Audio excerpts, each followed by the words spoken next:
ಶಂಕರಂ ಶಂಕರಾಚಾರ್ಯಂ ಕೇಶವಂ ಬಾದರಾಯಣಂ ಸೂತ್ರಭಾಷ್ಯಕೃತೌ ವಂದೇ ಭಗವಂತೌ ಪುನಃ ಪುನಃ ಶ್ರುತಿ ಸ್ಮೃತಿ ಪುರಾಣಾನಾಂ ಆಲಯಂ ಕರುಣಾಲಯಂ ನಮಾಮಿ ಭಗವತ್ಪಾದ ಶಂಕರಂ ಲೋಕಶಂಕರಂ. ಆಧ್ಯಾತ್ಮಿಕ ಬಂಧುಗಳೇ, ಬ್ರಹ್ಮಸೂತ್ರ ಪ್ರಿಯರೇ, ವೇದಾಂತಿಗಳೇ, ನಿಮಗೆಲ್ಲ ವಂದನೆಗಳು ಮತ್ತು ಅಭಿನಂದನೆಗಳು. ಹಿಂದಿನ ವಿಡಿಯೋದಲ್ಲಿ ನಾವು ಮೊದಲಿನ ಅಧ್ಯಾಯದಲ್ಲಿ, ಸಮನ್ವಯ ಅಧ್ಯಾಯದಲ್ಲಿ 3ನೇ ಪಾದದ 33, ಅಂದರೆ ಒಟ್ಟು ಬ್ರಹ್ಮಸೂತ್ರದಲ್ಲಿ 96 ಸೂತ್ರಗಳನ್ನು ನೋಡಿದ್ದೇವೆ. 555 ಸೂತ್ರಗಳು ಬ್ರಹ್ಮಸೂತ್ರದಲ್ಲಿವೆ ಅಂತ ನಮಗೆ ಗೊತ್ತಾಗತ್ತೆ. ಅದರಲ್ಲಿ ನಾವು ಸುಮಾರು ಎಷ್ಟು ಸೂತ್ರವನ್ನು ನೋಡಿದ್ದೇವೆ ಅಂದರೆ 96 ಸೂತ್ರವನ್ನು ನೋಡಿದ್ದೇವೆ. ಅಂದರೆ ಮೊದಲನೇ ಅಧ್ಯಾಯದ 3ನೇ ಪಾದದಲ್ಲಿ 33 ಸೂತ್ರಗಳನ್ನು ನೋಡಿದ್ದೇವೆ. ಈಗ ಮೊದಲನೇ ಅಧ್ಯಾಯದ 3ನೇ ಪಾದದ 34ನೇ ಸೂತ್ರವನ್ನು ನೋಡೋಣ. ನೋಡಿ, ಇಲ್ಲಿ 34ನೇ ಸೂತ್ರದಿಂದ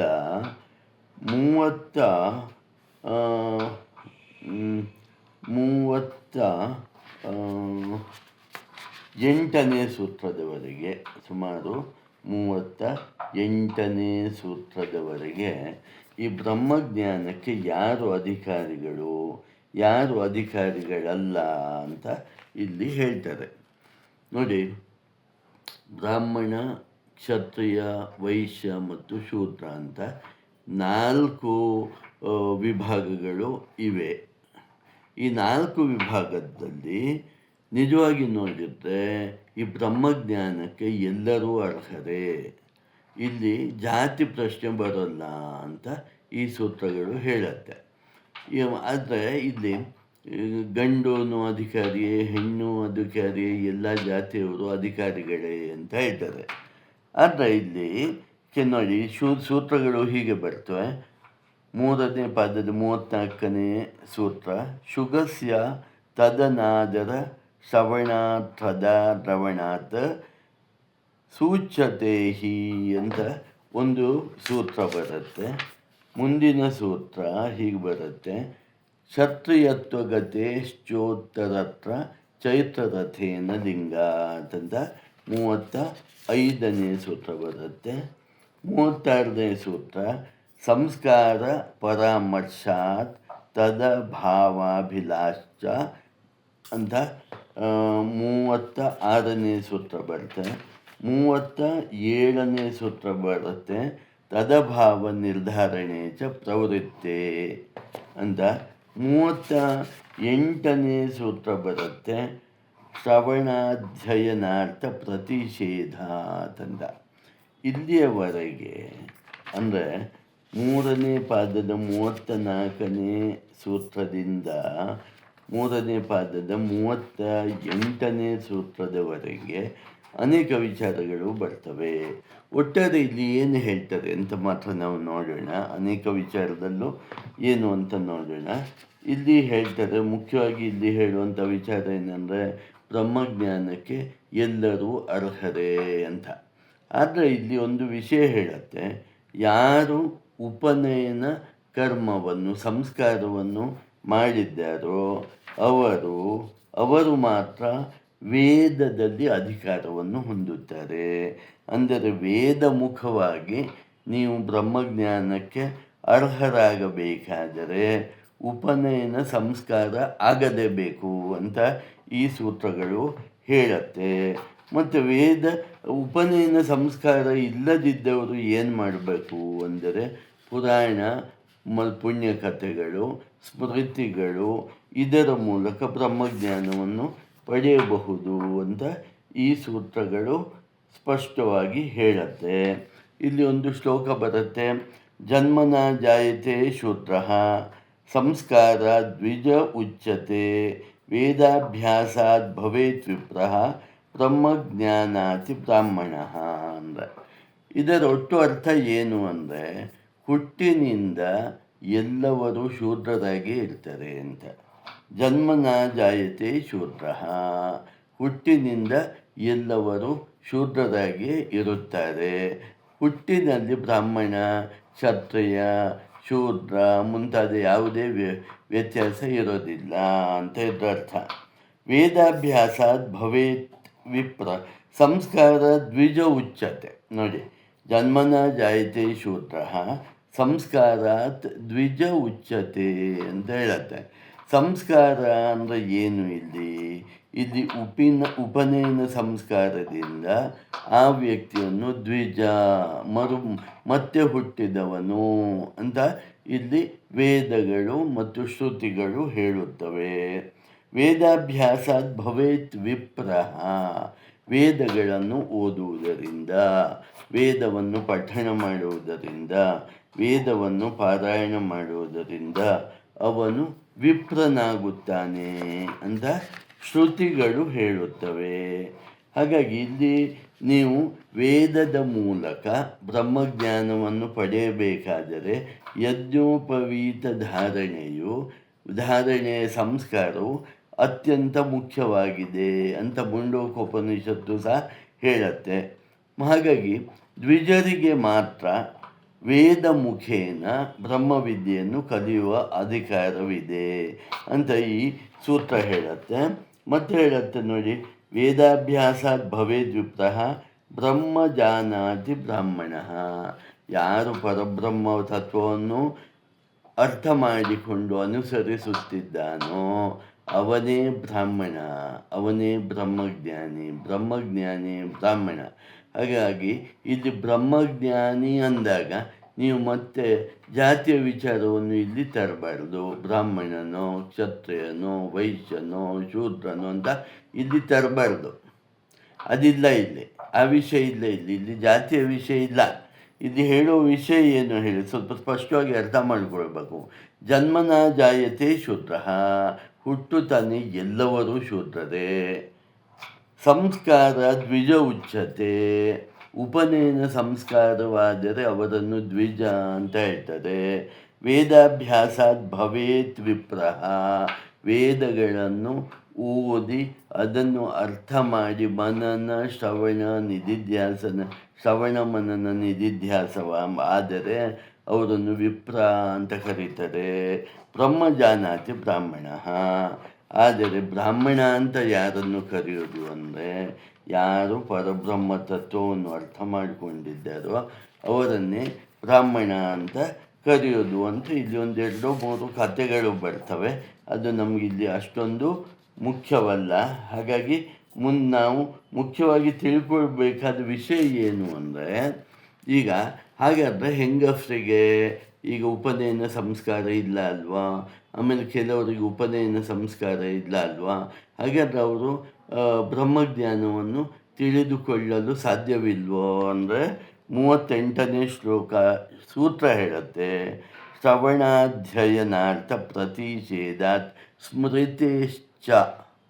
ಇಲ್ಲಿ ಅವರು ಹೇಳ್ತಾರೆ, ವೇದದ ಮೂಲಕ ಉಪನಯನ ಸಂಸ್ಕಾರ ಆಗದಿದ್ದವರು ಬ್ರಹ್ಮಜ್ಞಾನವನ್ನು ತಿಳಿದುಕೊಳ್ಳಲು ಸಾಧ್ಯವಿಲ್ಲ ಎಂದು ಹೇಳಿದರು.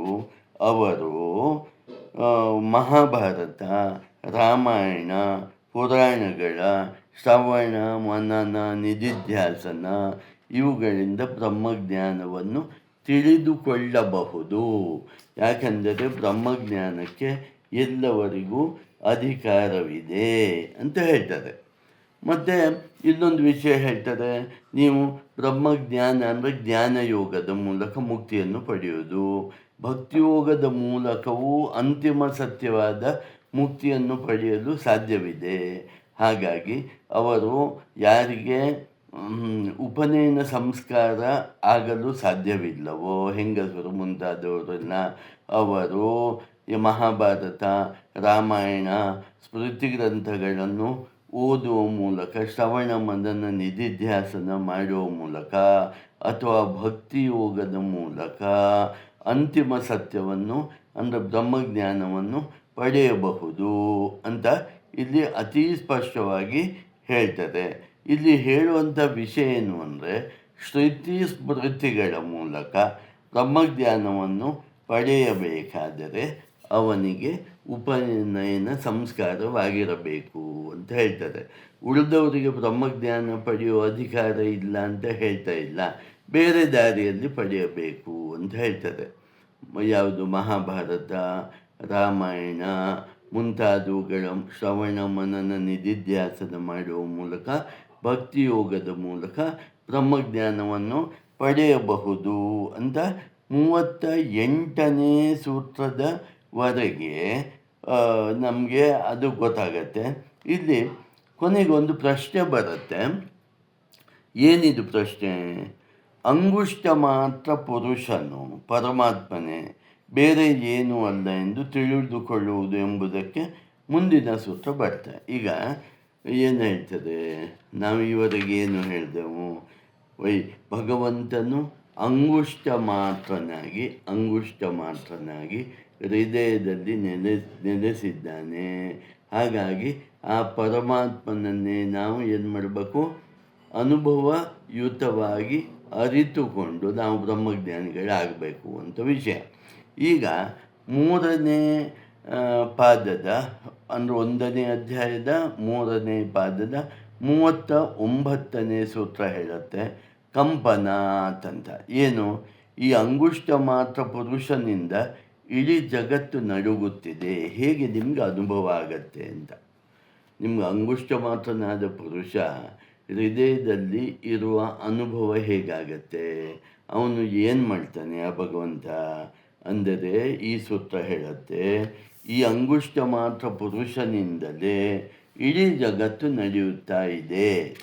ಅಂದರೆ ಈ ಪುರುಷನ ಭಯದಿಂದಲೇ ಸೂರ್ಯ, ಚಂದ್ರ, ಯಮ, ವರುಣ, ಇಂದ್ರ, ಅಗ್ನಿ ಮುಂತಾದ ಅಷ್ಟದಿಕ್ಪಾಲಕರು ತಮ್ಮ ತಮ್ಮ ಕೆಲಸವನ್ನು ಮಾಡುತ್ತಾ ಇದ್ದಾರೆ.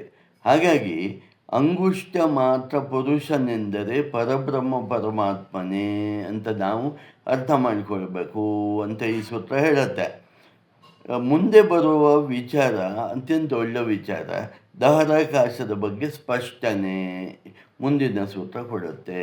ಹಾಗಾದರೆ ಹೃದಯಾಕಾಶದಲ್ಲಿ ಅಂಗುಷ್ಟ ಮಾತ್ರನಾದ ಪುರುಷನು ಭಗವಂತನು, ಇಲ್ಲಿ ಪುರುಷನು ಅಂದರೆ ಭಗವಂತನು ಇದ್ದಾನೆ. ಈ ಭಗವಂತನು ಪ್ರತ್ಯಗಾತ್ಮನಾಗಿ ಇಡೀ ಮತ್ತು ಪರಬ್ರಹ್ಮ ತತ್ವವಾಗಿ ಇಡೀ ಜಗತ್ತನ್ನು ಆಡುತ್ತಾ ಇದ್ದಾನೆ. ಅವನು ಹೀಸ್ ದ ಕಂಟ್ರೋಲರ್ ಅಂತ ಇಲ್ಲಿ ಹೇಳ್ತಾ 3ನೇ ಪಾದದ 40ನೇ ಸೂತ್ರದಲ್ಲಿ ಬರುತ್ತೆ ನೋಡಿ, ಜ್ಯೋತಿರ್ದರ್ಶನಾತ್. ಈಗ ದಹರ ಅಂದರೆ ಹೃದಯ ಅಂತ. ದಹರದಲ್ಲಿರುವ ಜ್ಯೋತಿ ರೂಪವಾದ ಪರಮಾತ್ಮನ ಜೊತೆಗೆ ಜೀವಾತ್ಮನು ಒಂದಾಗುತ್ತಾನೆ. ಹಾಗಾಗಿ ದಹರದಲ್ಲಿರುವುದು ಪರಮಾತ್ಮನೇ ಅಂತ. ಇಲ್ಲಿ ದಹರದಲ್ಲಿ ಅಂದರೆ ಹೃದಯದಲ್ಲಿ ಜೀವಾತ್ಮನೂ ಇದ್ದಾನೆ, ಪರಮಾತ್ಮನೂ ಇದ್ದಾನೆ ಅಂತ ಮೊದಲು ಅರ್ಥ ಮಾಡಿಕೊಳ್ಬೇಕು. ಜೀವಾತ್ಮನೂ ಇದ್ದಾನೆ, ಪರಮಾತ್ಮನೂ ಇದ್ದಾನೆ ಅಂದರೂ ಸಹ ನಾವು ಮುಖ್ಯವಾಗಿ ಪ್ರಾಮುಖ್ಯತೆ ಕೊಡೋದು ಪರಮಾತ್ಮನಿಗೆ ಮಾತ್ರ. ಹಾಗಾಗಿ ನಾವು ದಹರದಲ್ಲಿ ಜ್ಯೋತಿರ್ದರ್ಶನಾತ್, ಜ್ಯೋತಿ ರೂಪದಲ್ಲಿಯೂ ಪರಮಾತ್ಮ ಇದ್ದಾನೆ ಅಂತ ಹೇಳ್ತವೆ.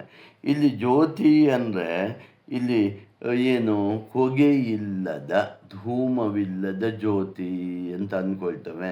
ಮುಖ್ಯವಾಗಿ ಅರಿವು ಅನ್ನುವ ಜ್ಯೋತಿ ಅಂತ ಅಂದುಕೊಳ್ಳುತ್ತೇವೆ ಅಂತ ಇಲ್ಲಿ ಹೇಳ್ತಾ ಮುಂದಿನ ಸೂತ್ರ ಹೇಳುತ್ತೆ, ದಹರಾಕಾಶವೆಂದು ಕರೆಯುವಲ್ಲಿ ಆಕಾಶ ಶಬ್ದದ ಅರ್ಥವನ್ನು ಸೂಚಿಸುತ್ತಲ್ಲ. ದಹರ ಆಕಾಶ ಅಂತ ಇದೆಯಲ್ಲ, ದಹರಾಕಾಶ ಅಂದಾಗ ದಹರ ಇನ್ನೊಂದು ಶಬ್ದ ಆಕಾಶ ಅಂತ ಆ ಶಬ್ದ ಇದೆಯಲ್ಲ, ಇದರ ಬಗ್ಗೆ ಮುಂದಿನ ಸೂತ್ರ ಅಂದರೆ 3ನೇ ಪಾದದ 41ನೇ ಸೂತ್ರ ಹೇಳುತ್ತೆ, ಆಕಾಶೋರ್ಥಾಂತರತ್ವಾದಿ ವ್ಯಪದೇಶಾತ್. ಆಕಾಶ ಎನ್ನುವ ಶಬ್ದವು ಆಕಾಶ ಅಂತ ಹೇಳ್ತೇವಲ್ಲ, ದಹರಾಕಾಶ, ಭೂತಾಕಾಶ, ಈ ಹೃದಯದಲ್ಲಿರುವ ಸ್ಪೇಸನ್ನು ಆಕಾಶ ಅಂತ ಹೇಳ್ತೇವೆ. ಈ ಹೊರಗೆ ನಾವು ಈ ಕಣ್ಣಿಂದ ನೋಡುವ ಸ್ಪೇಸನ್ನು ಭೂತಾಕಾಶ ಅಂತ ಹೇಳ್ತೇವೆ. ಅದು ನಮಗೆ ಗೊತ್ತಾಗಿದೆ. ಈಗ ನಾವು ಮಾತಾಡ್ತಾ ಇರೋದು ಹೃದಯದಲ್ಲಿರೋ ಸ್ಪೇಸ್, ಹೃದಯದ ಆಕಾಶದ ಬಗ್ಗೆ ಮಾತಾಡ್ತಾ ಇರೋದು. ಆಕಾಶ ಎನ್ನುವ ಶಬ್ದವು ಪರಬ್ರಹ್ಮ ಪರಮಾತ್ಮನನ್ನೇ ಹೇಳುತ್ತದೆ ಅಂತ ಈ ಸೂತ್ರ ಮುಂದುವರಿತಾ ಹೇಳುತ್ತೆ. ಹೇಗೆಂದರೆ, ಈ ಇಡೀ ಜಗತ್ತು ಆಕಾಶದಿಂದಲೇ ಧರಿಸಲ್ಪಟ್ಟಿದೆ. ಇಡೀ ಜಗತ್ತು ಅನ್ನು ಯಾರು ಧರಿಸಿದ್ದಾರೆ ಅಂದರೆ ಆಕಾಶವೇ ಈ ಇಡೀ ಜಗತ್ತನ್ನು ಧರಿಸಿದೆ ಅಂತ ಹೇಳುತ್ತೆ. ನೋಡಿ, ಅದಕ್ಕೆ ಛಾಂದೋಗ್ಯೋಪನಿಷತ್ತಲ್ಲಿ ಒಂದು ಮಾತು ಬರುತ್ತೆ. ನಾಮರೂಪಾದಿಗಳ ಈ ಜಗತ್ತು ಹಾಗೂ ಎಲ್ಲ ಜಗತ್ತುಗಳ ಆಶ್ರಯ ಆಕಾಶ. ಈ ಜಗತ್ತು ನಾಮ ಮತ್ತು ರೂಪ ಅಂದರೆ ಒಂದು ರೂಪ ಇರುತ್ತೆ ಯಾವುದೇ ಒಂದು ವಸ್ತುವಿಗೆ ಅಥವಾ ಯಾವುದೇ ಒಂದು ಪ್ರಾಣಿಗೆ ಅಥವಾ ಯಾವುದೇ ಒಬ್ಬ ಮನುಷ್ಯನಿಗೆ ಒಂದು ರೂಪ ಇರುತ್ತೆ. ಮತ್ತು ಆ ರೂಪಕ್ಕನುಸಾರವಾಗಿ ಒಂದು ಹೆಸರು ಇರುತ್ತೆ. ಇದನ್ನು ನಾಮರೂಪ ಅಂತ ಹೇಳೋದು. ಹಾಗೆ ಈ ಜಗತ್ತು ನಾಮ ಮತ್ತು ರೂಪಗಳಿಂದ ತುಂಬಿದೆ. ಹಾಗಾಗಿ ಈ ಜಗತ್ತಿಗೂ ಮತ್ತು 14 ಲೋಕ ಅಂತ ಎಲ್ಲ ಜಗತ್ತಿಗೂ ಆಶ್ರಯ ಆಕಾಶ. ಹಾಗಾಗಿ ಆಶ್ರಯ ಆಕಾಶ ಅಂದಿರೋದ್ರಿಂದ ನಮಗೆ ಮೂಲಭೂತವಾಗಿ ಗೊತ್ತಿದೆ, ಈ ಎಲ್ಲದಕ್ಕೂ ಆಶ್ರಯ ಭಗವಂತನೇ, ಪರಮಾತ್ಮನೇ ಅಂತ ನಮಗೆ ಗೊತ್ತಿದೆ. ಹಾಗಾಗಿ ಇಲ್ಲಿ ಆಕಾಶ ಅನ್ನೋ ಶಬ್ದದ ಅರ್ಥ ಪರಬ್ರಹ್ಮ ಪರಮಾತ್ಮನೇ ಅಥವಾ ನಮ್ಮ ಆತ್ಮನೇ. ಪ್ರತ್ಯೇಗಾತ್ಮನಿಗೂ ಪರಬ್ರಹ್ಮ ಪರಮಾತ್ಮನಿಗೂ ಯಾವುದೇ ವ್ಯತ್ಯಾಸ ಇಲ್ಲ. ಆದ್ದರಿಂದ ನಾವು ಏನು ಹೇಳ್ತೇವೆ, ನಮ್ಮ ಆತ್ಮನೇ ಅಂತ ಹೇಳ್ತೇವೆ. ನಮ್ಮ ಪ್ರತ್ಯೇಕ ಆತ್ಮನೇ ಈ ಇಡೀ ಜಗತ್ತಿಗೆ ಆಶ್ರಯದಾತನಾಗಿದ್ದಾನೆ ಅಂದ ಕೂಡಲೇ ನೀವು ಅರ್ಥ ಮಾಡಿಕೊಳ್ಬಾರ್ದು, ಒಬ್ಬ ವ್ಯಕ್ತಿಯ ದೇಹದ ಒಳಗಿರುವ ದಹರಾಕಾಶದಲ್ಲಿರೋ ಒಂದು ಆತ್ಮ ಏನು ಮಾಡ್ಬೋದು ಅಂತ ನೀವು ಹಾಗೆ ತೆಗೊಳ್ಬಾರ್ದು. ಮತ್ತು ಹೇಗೆ ತಗೊಳ್ಬೇಕು? ಈ ಪ್ರತ್ಯೇಗಾತ್ಮ ಅಥವಾ ಇದು ಪರಬ್ರಹ್ಮ ಸ್ವರೂಪವೇ ಆಗಿದೆ. ಹೊರಗಿರೋ ಪರಬ್ರಹ್ಮ ಸ್ವರೂಪಿ ಆತ್ಮನಿಗೂ ಒಂದು ದೇಹದ ಒಳಗಿರೋ ಪ್ರತ್ಯೇಗಾತ್ಮನಿಗೂ ಯಾವುದೇ ವಿಷಯದಲ್ಲಿ ವ್ಯತ್ಯಾಸ ಇಲ್ಲ. ಇದು ಪರಬ್ರಹ್ಮವೇ, ಅದು ಪರಬ್ರಹ್ಮವೇ. ಹಾಗಾಗಿ ಇಲ್ಲಿ ಹೇಳೋದು ಆ ಪರಬ್ರಹ್ಮವೇ ನಮ್ಮ ಆತ್ಮವಾಗಿದೆ. ಹಾಗಾಗಿ ಇಲ್ಲಿ ಆಕಾಶ, ದಹರಾಕಾಶ ಅನ್ನೋಲ್ಲಿ ಆಕಾಶ ಶಬ್ದದ ಅರ್ಥ ಪರಬ್ರಹ್ಮ ಪರಮಾತ್ಮವೇ ಹೊರತು ಬೇರೆ ಏನೂ ಅಲ್ಲ ಅಂತ. ಈಗ ಮುಂದಿದ್ದು ಸಿದ್ಧಪುರುಷರು. ಸಿದ್ಧಪುರುಷರು ಕೆಲವರು ಇರ್ತಾರೆ. ಆ ಸಿದ್ಧಪುರುಷರಲ್ಲಿ ಕೆಲವು ಸಿದ್ಧಿಗಳು ಇರ್ತವೆ. ನೀವು ತುಂಬ ಜನ ಸಿದ್ಧರನ್ನು ನೋಡಿರ್ಬೋದು. ಅವರು ಬೆಂಕಿಯನ್ನು ಬಾಯಿಯಲ್ಲಿ ಹಾಕ್ಕೊಂಡು ಉಗಳ್ತಾರೆ, ಕೆಲವರು ನೀರಿನ ಮೇಲೆ ನಡೀತಾರೆ, ಕೆಲವರು ಸ್ವಲ್ಪ ತಮ್ಮನ್ನು ತಾವು ಆಕಾಶದಲ್ಲಿ ನೆಲ ಬಿಟ್ಟು ಮೇಲೆ ಕೂತ್ಕೊಳ್ಳುವ ಶಕ್ತಿ ಇರುತ್ತೆ. ಕೆಲವರು ಕೈಯಲ್ಲಿ ಭಸ್ಮವನ್ನು ತರುವ ಶಕ್ತಿ ಇರುತ್ತೆ. ನಾನಾ ರೀತಿಯ ಸಿದ್ಧಿಗಳು ಇವೆ. ಈ ಸಿದ್ಧ ಪುರುಷರು ಪ್ರಕೃತಿಯನ್ನು ತಮ್ಮ ವಶದಲ್ಲಿ ಇಟ್ಕೊಂಡಿರ್ತಾರೆ. ನೋಡಿ, ಸಿದ್ಧ ಪುರುಷರು ಮತ್ತು ಬ್ರಹ್ಮಜ್ಞಾನಿಗಳು ನಲ್ಲಿ ಏನು ವ್ಯತ್ಯಾಸ ಅಂದರೆ, ಬ್ರಹ್ಮಜ್ಞಾನಿಗಳು ಸಿದ್ಧಿಗಳು ಬಂದಾಗಲೂ ಅದನ್ನು ತಿರಸ್ಕರಿಸಿ ಅಲ್ಲಿ ನಿಲ್ಲದೆ ನಾನು ಪರಮಾತ್ಮ ಪರಬ್ರಹ್ಮವೇ ಅಂತ ತಿಳಿದುಕೊಳ್ಳುವುದಕ್ಕಾಗಿ ಸಿದ್ಧಿಗಳನ್ನು ಬಿಟ್ಟು ಮುಂದುವರಿತಾ ಇರ್ತಾರೆ. ಆದರೆ ಕೆಲವು ಸಿದ್ಧ ಪುರುಷರು ಏನು ಮಾಡ್ತಾರೆ ಅಂದರೆ, ತಾವು ಜಗತ್ತಿಗೆ ಸಹಾಯ ಮಾಡಬೇಕು ಅನ್ನೋ ದೃಷ್ಟಿಯಿಂದ ಆ ಸಿದ್ಧಿಗಳನ್ನು ವಶಪಡಿಸಿಕೊಂಡು, ಅಂದರೆ ಸಿದ್ಧಿ ವಶಪಡಿಸ್ಕೊಳ್ಬೇಕು ಅಂದರೆ ಏನು, ಪ್ರಕೃತಿಯನ್ನು ತಮ್ಮಲ್ಲಿ ವಶಪಡಿಸ್ಕೊಳ್ಬೇಕಾಗತ್ತೆ. ಪ್ರಕೃತಿ ನಿಮ್ಗೆ ಗೊತ್ತು, ಈ ತ್ರಿಗುಣಾತ್ಮಿಕ ಪ್ರಕೃತಿ ಅಲ್ವಾ. ಸತ್ವಗುಣ, ರಜೋಗುಣ, ತಾಮಸಿಕ ಗುಣ, ತಮೋಗುಣದ ಪ್ರಕೃತಿಯನ್ನು, ಜಡ ಮತ್ತು ಚೇತನ ಪ್ರಕೃತಿಯನ್ನು ತಮ್ಮ ವಶದಲ್ಲಿ ಇಟ್ಟುಕೊಂಡಿರ್ತಾರೆ. ಅವರು ಅವಧೂತ ಮಾರ್ಗದಲ್ಲಿರುವವರು. ಇವರನ್ನು ಅವಧೂತ ಮಾರ್ಗದಲ್ಲಿರುವ ಬ್ರಹ್ಮಜ್ಞಾನಿಗಳು ಅಂತ ಹೇಳ್ತವೆ. ಅವರು ಸಹಾಯ ಮಾಡಲಿಕ್ಕಾಗಿ ಕೆಲವು ಸಲ ಏನು ಮಾಡ್ತಾರೆ, ಜನರಿಗೆ ಸಹಾಯ ಮಾಡಲಿಕ್ಕಾಗಿ ತಮ್ಮ ಸಿದ್ಧಿಗಳನ್ನು ಉಪಯೋಗಿಸುತ್ತಾ ಇರ್ತಾರೆ. ಸಾಕಷ್ಟು ಜನ ಸಿದ್ಧ ಪುರುಷರು ಚಿಕ್ಕ ವಯಸ್ಸಿನಲ್ಲಿ ಈ ಸಿದ್ಧಿಗಳನ್ನು ಪಡ್ಕೊಂಡಿರ್ತಾರೆ. ಅವರನ್ನು ನಾವು ಮುಕ್ತಾತ್ಮರು ಅಂತ ಕರಿತೇವೆ. ಈ ಸಿದ್ಧ ಪುರುಷರನ್ನು ನಾವು ಏನಂತ ಕರಿತೇವೆ ಅಂದರೆ ಮುಕ್ತಾತ್ಮರು ಅಂತ ನಾವು ಕರೆಯುತ್ತೇವೆ. ಅವರ ಟಚ್ನಿಂದ ಅಥವಾ ಮಾತಿನಿಂದ ಎಲ್ಲವೂ ಸಿದ್ಧಿಯಾಗಿ ಹೋಗುತ್ತೆ. ಅಂದರೆ ನಿಮ್ಗೆ ಒಳ್ಳೆಯದಾಗಲಿ, ನಿಮ್ಗೆ ಈ ಕೆಲಸ ಆಗಲಿ ಅಂತ ಅವರು ಆಶೀರ್ವಾದ ಮಾಡಿದರೆ ಆಗೋಗತ್ತೆ. ಅಥವಾ ನಮ್ಮ ದೇಹವನ್ನು ಅವರು ಟಚ್ ಮಾಡಿದರೆ, ಸ್ಪರ್ಶ ಮಾಡಿದರೆ ನಮ್ಮಲ್ಲಿ ಬದಲಾವಣೆಗಳು ಉಂಟಾಗತ್ತೆ. ಈಗ ಯಾವುದೊಂದು ರೋಗ ಇದೆ ಅಂತ ಇಟ್ಕೊಳ್ಳಿ, ಒಬ್ಬ ನಿಜವಾದ ಸಿದ್ಧ ಪುರುಷನು ನಮ್ಮನ್ನು ಸ್ಪರ್ಶ ಮಾಡಿ ಆಶೀರ್ವಾದ ಮಾಡಿದ ಕೂಡಲೇ ಆ ರೋಗ ಹೋಗುವ ಸಂದರ್ಭಗಳು ಇವೆ.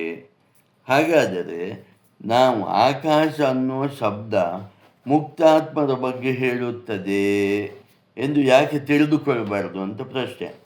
ಹಾಗಾದರೆ ಆಕಾಶ ಅನ್ನುವ ಶಬ್ದ ಪರಬ್ರಹ್ಮ ಪರಮಾತ್ಮನ ಬಗ್ಗೆ ಹೇಳತ್ತೆ ಅಂತ ನಾವು ಹೇಳಿದೆವು. ಈಗ ಪ್ರಶ್ನೆ, ಯಾಕೆ ಮುಕ್ತಾತ್ಮರ ಬಗ್ಗೆ ಅದು ಹೇಳತ್ತೆ ಅಂತ ಯಾಕೆ ತಿಳ್ಕೊಳ್ಬಾರ್ದು ಅಂದರೆ ಹೇಳ್ತಾರೆ, ಇಲ್ಲಿ ಸೂತ್ರ ಹೇಳುತ್ತೆ ಅದು ಸಾಧ್ಯ ಇಲ್ಲ. ಏಕೆಂದರೆ ಮುಂದಿನ ಸೂತ್ರದಲ್ಲಿ ಹೇಳ್ತಾರೆ, ಮುಕ್ತಾತ್ಮರನ್ನು ಪರಬ್ರಹ್ಮ ಪರಮಾತ್ಮ ಅಂತ ತಿಳ್ಕೊಳ್ಳಿಕ್ಕಾಗೋದಿಲ್ಲ. ಯಾಕೆಂದರೆ 3ನೇ ಪಾದದ 42ನೇ ಸೂತ್ರ ಹೇಳುತ್ತೆ, ಸುಷುಪ್ತಿ ಉತ್ಕ್ರಾಂತಯೋ ಭೇದೇನ. ಸುಷುಪ್ತಿ ಮತ್ತು ಉತ್ಕ್ರಾಂತಿ ಎಂದರೆ ಮರಣ ಸಂಭವಿಸುವಾಗ ದೇಹವನ್ನು ಬಿಡುವುದು. ಹಾಗೂ ಸುಷುಪ್ತಿ ಎಂದರೆ ಗಾಢ ನಿದ್ರೆಯಲ್ಲಿ ತಾನು ದೇಹವೆಂದು ಮರೆಯುವುದು. ನೋಡಿ, ಈ ಶಬ್ದದ್ದು ಸ್ವಲ್ಪ ಅರ್ಥ ಮಾಡಿಕೊಳ್ಬೇಕು. ಉತ್ಕ್ರಾಂತಿ ಅಂದರೆ ಮರಣದ ಸಮಯದಲ್ಲಿ ದೇಹವನ್ನು ಬಿಡುವುದು. ಸುಷುಪ್ತಿ ಅಂದರೆ ಗಾಢ ನಿದ್ರೆಯಲ್ಲಿ ತಾನು ದೇಹ ಅನ್ನೋದನ್ನೇ ಮರೆಯೋದು. ಜೀವಾತ್ಮನು ಪರಮಾತ್ಮನಿಗಿಂತ ಬೇರೆ. ಜೀವಾತ್ಮನು ಸಾಮಾನ್ಯವಾಗಿ ಪರಮಾತ್ಮನಿಗಿಂತ ಬೇರೆ. ಸಾಮಾನ್ಯವಾಗಿ ಅಂತ ಯಾಕೆ ಹೇಳಿದೆ ಅಂದರೆ, ಅಹಂ ಬ್ರಹ್ಮಾಸ್ಮಿ ಅಂತ ತಿಳಿದುಕೊಳ್ಳುವಲ್ಲಿ ತನಕ ಜೀವಾತ್ಮನೇ ಬೇರೆ, ಪರಮಾತ್ಮನೇ ಬೇರೆ.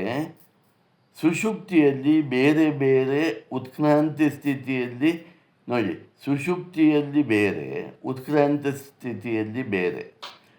ಜೀವಾತ್ಮನು ಪರಮಾತ್ಮನಲ್ಲಿ ಐಕ್ಯನಾಗೋದು ಬೇರೆ. ಯಾವಾಗ? ಉತ್ಕ್ರಾಂತಿ ಸ್ಥಿತಿಯಲ್ಲಿ ಬ್ರಹ್ಮಜ್ಞಾನಿಗಳಿಗೆ ಜೀವಾತ್ಮನು ಪರಮಾತ್ಮನಲ್ಲಿ ಐಕ್ಯನಾಗ್ತಾನೆ.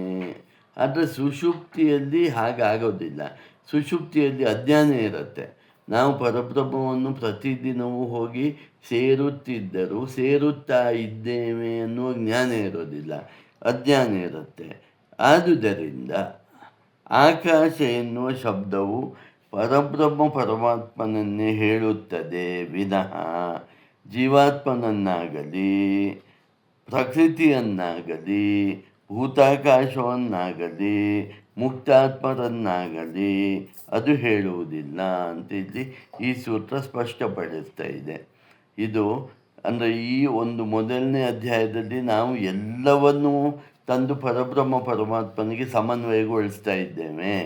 ಹಾಗಾಗಿ ಇಲ್ಲಿ ನೀವು ಜೀವಾತ್ಮ ಅಂತ ಹೇಳಿದ್ರೆ ಬೇರೆಯೇ, ಭೂತಾಕಾಶ ಅಂದರೆ ಬೇರೆಯೇ, ಪ್ರಕೃತಿ ಅಂದರೆ ಬೇರೆಯೇ, ಮುಕ್ತಾತ್ಮರು ಅಂದರೂ ಬೇರೆಯೇ, ಪರಬ್ರಹ್ಮ ಪರಮಾತ್ಮ ಅಂದರೆ ಬೇರೆ. ಹಾಗಾಗಿ ಇಲ್ಲಿ ದಹರಾಕಾಶ ಅನ್ನುವಲ್ಲಿ ಹೇಳಿದ ಆಕಾಶ ಶಬ್ದವು, ದಹರ ಅಂದರೆ ಹೃದಯ ಅಂತ ಹೇಳಿದೆ, ಹೃದಯದಲ್ಲಿರುವ ಆಕಾಶ. ಇಲ್ಲಿ ಹೇಳಿರುವ ಆಕಾಶ ಶಬ್ದವು ಸ್ಪಷ್ಟವಾಗಿ ಪರಬ್ರಹ್ಮ ಪರಮಾತ್ಮನಿಗೆ ಅನ್ವಯಿಸುತ್ತದೆ ವಿನಃ ಮತ್ಯಾವುದಕ್ಕೂ ಅನ್ವಯಿಸೋದಿಲ್ಲ ಅನ್ನೋದು ನಮಗೆ ಸ್ಪಷ್ಟವಾಗಿ ಗೊತ್ತಿರಬೇಕು ಅಂತ. ಮುಂದಿನ ಸೂತ್ರ 3ನೇ ಪಾದದ 43ನೇ ಸೂತ್ರ ಹೇಳುತ್ತೆ, ಪತ್ತಾದಿ ಶಬ್ದೇಭ್ಯ. ಶ್ರುತಿಯಲ್ಲಿ ಪತಿ, ಪರಮೇಶ್ವರ ಮುಂತಾದವು ಶಬ್ದಗಳು ಇವೆ. ಪರಬ್ರಹ್ಮ ಪರಮಾತ್ಮನೇ, ಅದರ ಅರ್ಥ ಏನು? ಪರಬ್ರಹ್ಮ ಪರಮಾತ್ಮನೇ ಎಲ್ಲದರ ಧಾರಕನೂ ಆಗಿದ್ದಾನೆ. ಹಾಗಾಗಿ ಪರಮಾತ್ಮನೇ ಆಕಾಶದ ಅರ್ಥ ಅಂತ ಈ ಸೂತ್ರವು ಹೇಳುತ್ತೆ. ಆಕಾಶ, ಆನಂದಮಯ, ಜ್ಯೋತಿ ಮುಂತಾದವುಗಳು ಈ ಪರಬ್ರಹ್ಮ ಪರಮಾತ್ಮನನ್ನೇ ಸೂಚಿಸ್ತಾ ಇದೆ. ಅದನ್ನು ಬಿಟ್ಟು ಏನನ್ನು ಸೂಚಿಸ್ತಾ ಇಲ್ಲ ಅಂತ ಹೇಳುತ್ತೆ. ನೋಡಿ, ಇಲ್ಲಿಗೆ 1ನೇ ಅಧ್ಯಾಯದ 3ನೇ ಪಾದ ಮುಗಿಯುತ್ತೆ. ಮುಂದಿನದು 4ನೇ ಪಾದ. ಅಂದರೆ ಇಲ್ಲಿ ಒಟ್ಟು ನಾವು ಬ್ರಹ್ಮಸೂತ್ರದಲ್ಲಿ ಇಲ್ಲಿಗೆ 555 ಸೂತ್ರದಲ್ಲಿ 106 ಸೂತ್ರಗಳನ್ನು ನೋಡಿದ್ದೇವೆ. 106 ಸೂತ್ರಗಳು ಇಲ್ಲಿಗೆ ಮುಗೀತು. ಎಲ್ಲಿಗೆ? 1ನೇ ಅಧ್ಯಾಯದ 3ನೇ ಪಾದಕ್ಕೆ ಮುಗಿಯಿತು. ಇನ್ನು 1ನೇ ಅಧ್ಯಾಯದ ಮುಂದಿನ ವಿಡಿಯೋದಲ್ಲಿ ನಾವು 1ನೇ ಅಧ್ಯಾಯದ 4ನೇ ಪಾದವನ್ನು ನೋಡೋಣ. ನಿಮಗೆಲ್ಲ ವಂದನೆಗಳು ಮತ್ತು ಅಭಿನಂದನೆಗಳು. ಸಿಸ್ಟಮ್ ಮುಂದೆ ಜಗದ್ಗುರು.